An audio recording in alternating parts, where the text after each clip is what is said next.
All right. Thank you for joining me once again here on Talkin Fight.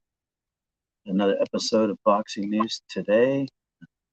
Having some technical difficulties, but I think I've sorted them out. Appreciate you joining me, appreciating your patience. And let's start off with a quick story out of MTK Global. Following the Josh Taylor versus Jack Catterall fight on Saturday, MTK Global is saddened and deeply concerned to learn of insults, personal attacks, and even death threats targeting their fighters, their partners, and their families. This has to stop immediately. We ask you to remember that no matter what the fighters, their teams, their peers, or fight fans believe the result should have been, the decision was not in their hands, but lay in the hands of judging officials. And it is our understanding the British Boxing Board of Council are now conducting their own investigation, which we fully encourage. MTK Global has always been a family, and we ask you to support our family and their families as they look forward to what we know is going to be an incredible rematch in the very near future. Hope so as well.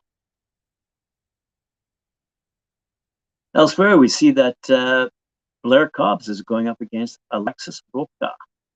Prince Ranch Boxing's undefeated welterweight Blair the Flair Cobbs, who's 15-0-1 with 10 knockouts, will take a step up in competition for his 2022 debut as he faces contender Alexis Roca, 18-1, 12 knockouts on March 19th, 2022, on the undercard of the Virgil Ortiz Jr. versus Michael McKinson fight at the USC Galen Center in LA, promoted by Golden Boy Promotions. I'm excited to make my debut in 2022 against a notable name like Roca, said Cobbs, who's promoted by Golden Boy. I want the winner of the main event, whether it's Virgil Ortiz or Michael McKinson. I know I'm at their level, and I'm going to make a statement that makes the fans clamor for that fight. Fans want excitement, and Blair the Flair is here to deliver. Another upcoming fight news, we see that Miguel Berchelt is going up against Jeremiah Nakathila. That'll take place at the Resorts World Event Center down in Las Vegas. Former junior lightweight world champion Miguel Berchelt and the fighting pride of Cancun, Mexico, has his sights squarely on the lightweight division's top names. Berchelt will battle Namibian contender Jeremiah Nakathila in the 10-round main event taking place on March 26th at the Resorts World Event Center at Resorts World Las Vegas.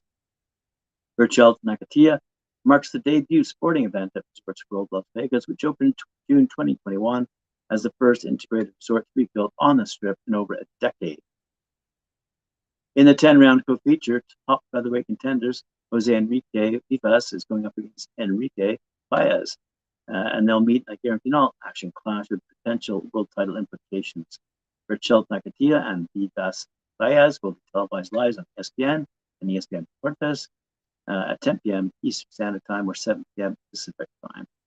Promoted by Top Rank and associated with Zemper Promotions, and tickets are already on sale. Elsewhere, we see that Giovanni Carpentieri is going up against Francesco Castellano in Rome, Italy, light heavyweight. Giovanni Carpentieri is set to fight for the vacant UBO International title on March 27th, taking place in his hometown of Rome. Carpentieri, who's 12-4-3, will face compatriot Francesco Castellano, who's 6-3-1, in the main event of a show promoted by MG Boxing. Both men are game and tough, but neither are big punchers, so it's shaped up to be an action-packed encounter. The local favorite turned professional as a middleweight in December 2014 in Australia and had his first 4 paid outings down under. While he won his debut, he then went 0-3-1 in his next 4 outings after that, but since 2017, now 32 old, has gone 11-1-2, only losing to undefeated Canadian Lexon Mathieu in Quebec 2019. He is now ready for his career's first title bout against Castellano, who is also entering his first championship opportunity and will be motivated to make a breakthrough in his own career. Elsewhere, we see that Sam Gilley is going toe-to-toe against Drew Brown, and that will take place at York Hall in England. Sam Gilley will defend his English super welterweight title against undefeated challenger Drew Brown at the upcoming MTK Fight Night on April 15th. The event at York Hall is headlined by a British and Commonwealth lightweight title fight between Gavin Gwynn and Luke Willis, and will be broadcast live in the US on ESPN Plus in association with Top Rank and worldwide on IFL TV. Gilly, who's 13-1 with 6 knockouts, makes his defense of his English title after winning in November, stopping Evaldas Korsakas in the 4th round in Birmingham. He now turns his attention to Brown, who's 12-0 with 1 knockout, who makes his long-awaited return after nearly 3 years out of the ring, with his biggest success coming in 2018 when he won the Ultimate Boxer tournament. On to some quotes out of Ryan Garcia, who is going to face Emmanuel Tago. They had a press conference, I believe, this yesterday. Ryan Garcia, who's 21-0, 18 knockouts, fighting out of Victorville, California. And Jamestown's Ghana's Emmanuel Game Boy Tago, who's 32-1 with 15 knockouts, hosted their kickoff press conference in LA at Golden Boy headquarters. This is what Ryan Garcia had to say. I'm very excited. It's been a long time. Tago is a legitimate contender. I have nothing but respect for him. He has an ample opportunity here. He's been looking for a tough fight, a fight that will make or break him. And I'm looking forward for a dogfight if there happens to be one. I'm not looking past him, whether people think he's a good contender or not, and I respect him. And I know this will be a good fight. I've been in boxing my whole life. I know what it takes. I know the discipline you need, the sacrifices you have to make. And what makes me feel confident in all my experience in the ring is over 200 amateur fights, 21 professional, and being some of the top training camps. I feel very comfortable and very confident. I know whoever's in front of me, it will not be easy, that's for sure. If it's quick or long fight, I'm ready for whatever. For his part, Emmanuel Tago said, I want to thank my promoter, Lou DiBella, and manager Peter Kahn for giving me this opportunity to showcase myself to everyone. I know people don't know me, but after this fight, people will ask, who is this guy? I know Ryan Garcia, and I respect him a lot as a good boxer, but he's not my style. Errol Spence, meanwhile, who will be fighting in Arlington, Texas, against Yordenis Ugas on the 16th of April, had this to say. I can guarantee fireworks on April 16th. Ugas is going to give it his all, just like I will. I'm going to put on another great performance in front of my hometown crowd. It's man down and it's strap season. I'm the guy everyone's talking about. The motivation I get from my family and friends allows me to push through everything I've gone through. He continues, I want to thank Jerry Jones and the Cowboys for bringing me back and realizing my skills and my potential. We're going to sell this stadium out to make this a great night. I'm going to put on a great show in front of my fans, my family, and the whole Cowboys organization. I also have to thank you guys for agreeing to take this fight with me. He's a tough competitor who comes to fight. I thought he beat Sean Porter in 2019, and then he beat Pacquiao with an arm injury. He's a great warrior, but I believe it's my time to show the world that I'm here to win another belt. At the end of the day, I want to be the undisputed welterweight champion of the world. This is another step forward toward that goal. I've been the shot caller.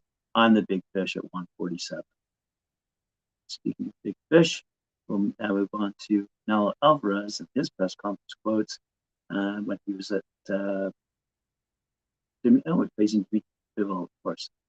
Canelo Alvarez and Dimitri Bivol came face-to-face today in San Diego to officially launch their clash at the T-Mobile Arena in Las Vegas on Saturday, May 7th, with Bivol defending his WBA World Light Heavyweight title against the pound-for-pound king on Cinco de Mayo weekend in Sin City. Bang.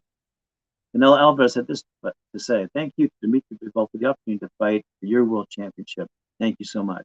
I'm glad to be back with Eddie Hearn and working with him with the zone. I'm really excited for this year. When I work hard and do my best in the ring, I make a good fight for the fans. Thank you, everybody, and I'll see you on May 7th. I don't care. I like challenges. It makes me feel alive. Challenges for me and everything in my life. I like a good challenge, and now I have a very good fighter in front of me, and I'm excited for this fight. Bivol is a really tough fighter, and it's going to be a really good fight for Cinco de Mayo weekend with my people in Las Vegas, Mexican weekend. I'm really excited, and I'm going to prepare really well because this fight is going to be really hard.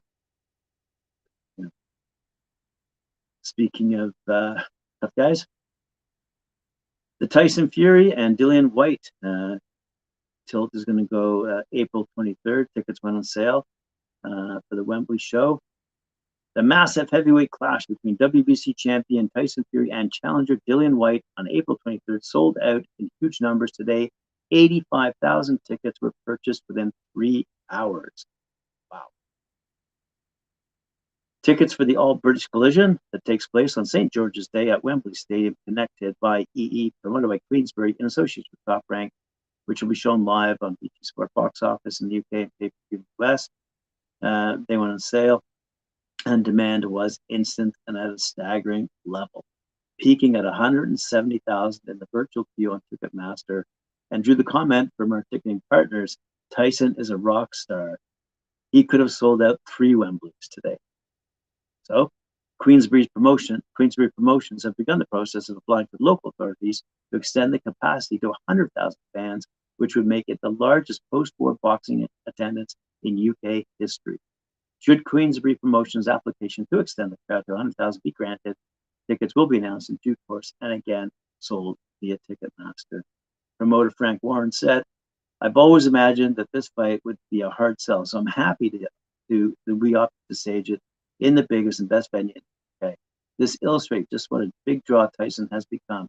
His personality is infectious, and he truly is a champion of the people. He's also the #1 heavyweight in the world and one of the most recognized sportsmen on the planet.